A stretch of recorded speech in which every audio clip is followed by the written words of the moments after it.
What's up guys, Tevin here with the next part of Let's Play Sonic Mania. So, in this episode we're going to be tackling Stardust Speedway, and Sonic wants to give you the stink eye because I decided to take my sweet old time to make this video. Well, I'm here, so let's just get on with this, Sonic, okay? Alright, so if you guys have been paying attention, we are now in episode 6, and at this point we have now gotten all 7 Chaos Emeralds for this game.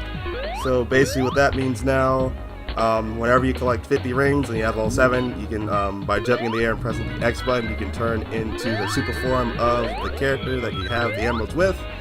But of course, like I said before in previous episodes, this is just showing you all 7 with the assumption that everyone has all 7 right now. So since I don't have all 7 with Sonic, as of I'm recording this, Sonic does not have the access to the super form.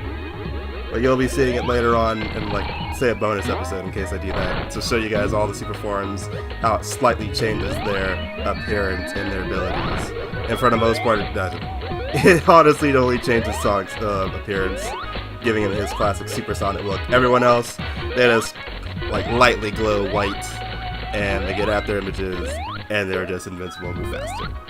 Other than that, it does absolutely nothing.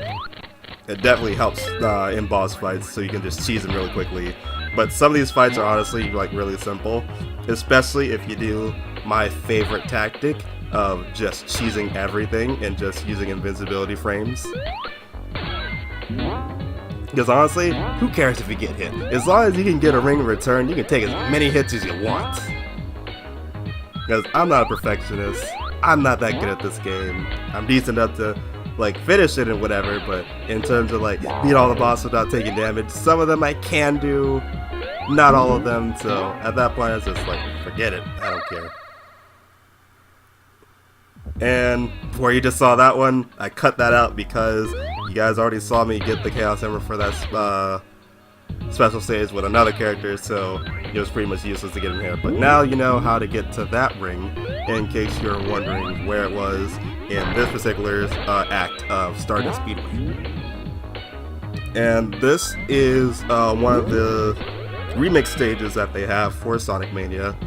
This one taking place in Sonic CD, and that's going to be the whole gimmick that you have for this whole level. You're going to be going through like a regular version of it, and then when we get to Act 2, we'll be seeing the future, the good future, in case you get it. So, like, context behind that. In Sonic CD, basically what Sonic's doing is trying to save the future of Little Planet from Eggman by fixing time, obviously. What you basically have to do is find... Well, actually, you have to build up enough speed to go back in time to the past, find his roboticizer that he has hidden inside that level, destroy it, and then you go back to the future, and now when you go back to it, it's going to be a good future. While if you finish the stage without finding this special, without finding the goalpost to go back in time and destroying the roboticizer, the level actually changes and it becomes an alternate bad future where everything is just mechanical, everything looks all yucky and icky and whatever, and Eggman wins. So you don't want that. And that's basically what the whole gimmick is for this stage. And honestly, I don't know why I'm still showing those little special areas where you can collect balls. They just give you silver medallions. Well, silver if you just beat it, gold if you collect all the rings and beat it. Honestly, the medallions only have the purpose of getting you extra different abilities that you can switch out in the main menu, but I wasn't that pressed about it. I was not going to spend all this time trying to master it to do all that, because I'm honestly just showing emeralds, end of the story, all different characters and whatnot, and then we're going to be on a merry way. So yeah, so that's good. And so how's everyone doing today? As of right now, alright, nothing exciting going on. Just currently biding my time until I get my new PC in, so I can actually start recording these at a faster rate and getting you guys more good quality content out here, and then actually set up different times to do streams and whatnot, as well as plan things out with the rest of the crew, and hopefully get that situated. So yeah, not a whole lot's been going on. According to this, though... Okay, yeah, I see what I gotta do now.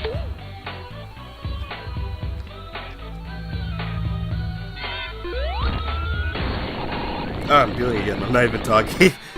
So I'm just glancing over my notes I have for this to see like what exactly I need to fix for this. But anyway, for this boss fight, it's really simple. You just hit the big glowing firefly like 6 times. That's like the magic number for most of the bosses, except for like the final ones. Then it takes like 10.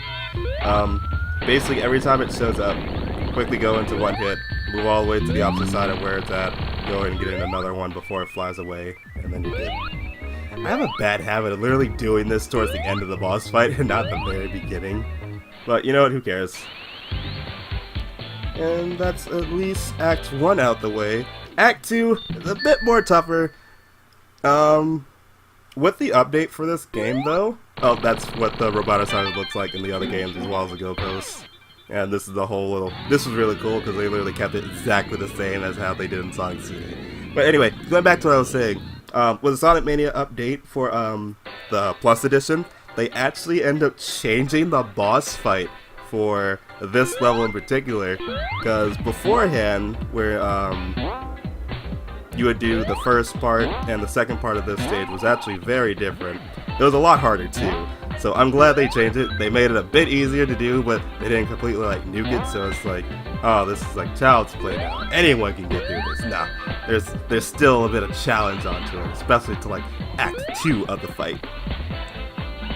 And honestly, that one scared the shit out of me when I first saw it, because I was like, okay, I didn't expect them to do that. But the second part of this boss fight actually references another Sonic game that they have. And I'll go over in more detail that when we actually get to that part. I'm just getting really impatient right now. And if I haven't said it already in like previous videos, this whole series is actually going to be like post-commentary compared to like what I want to like regularly do with like active or like recording it while I'm recording the gameplay. The only reason why I had a lot of stuff to do for this, so I didn't really feel like talking 24/7 of like while I was collecting all of this footage for it, and then like figuring out which ones I was actually going to keep because I need to cut out failures, splice together the different characters, transitions and whatnot to make it fluid and actually match what's going on. So yeah, this one's all post because I need to get it all together. And just like the last time, I found another special stage that you're not going to see me do, because we already technically have all the emeralds at this point with all the 7 characters. So yeah, now you know where that ring is for this one. Honestly, like the big hint, like I can't like fully memorize where they all are. The most part of how I always remember that one is just go up really, really high and hope that you hit it. That's always how I remember where that one is. I just aim to go really, really high and pray that I get in that area to get the emerald. So whenever I was always doing this, it's like if something's plunging me forward, make it so it shoots me up as high as I can. Other than that, like there are like videos on YouTube, aside from my channel, that shows you detailed like explanations of like where everything is, or all the big special rings in all the stages. But we've reached the end of this part, so we can actually get into the transitioning into the first part of Act 2's boss fight with Metal Sonic, who were first debuted in Sonic CD as Eggman's latest and greatest creation to defeat Sonic once and for all. That was also the debut game for Amy Rose, Sonic's on and off again girlfriend, unofficially. We all know he wants it. It's only a matter of time. So yeah, while you're trying to get to the starting point for this boss fight, Metal's going to be basically like trying to harass you the whole time, just trying to get you to stop from hitting it. All you just basically want to do is whenever he does his little ball or charge, we just jump.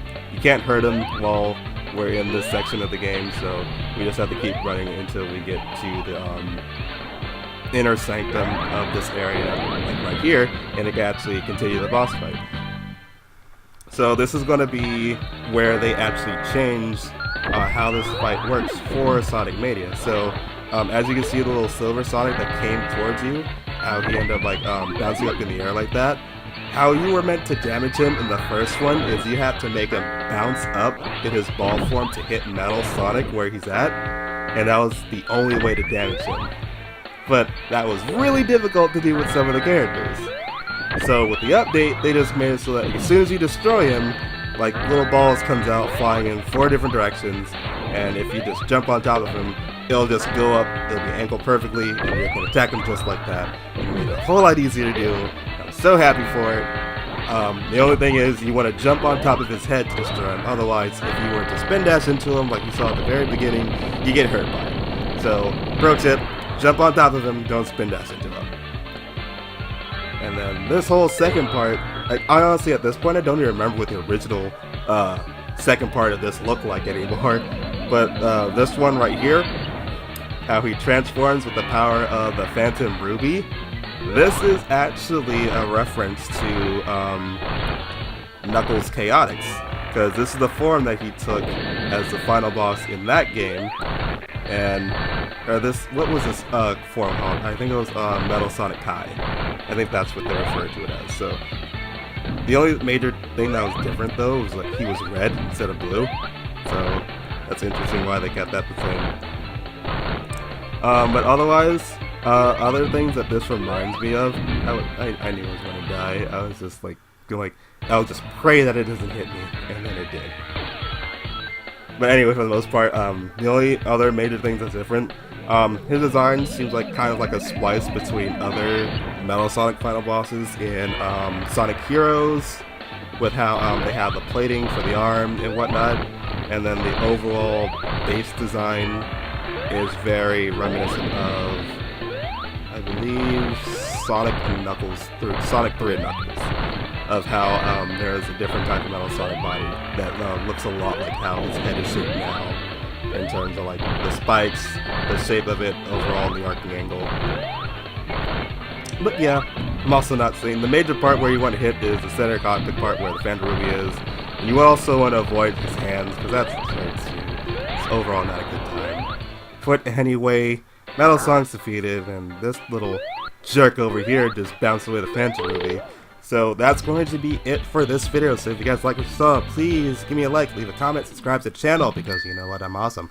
And please remember to stay tuned for the next episode of Let's Play Sonic Mania. And I will catch you guys in the next episode. Bye!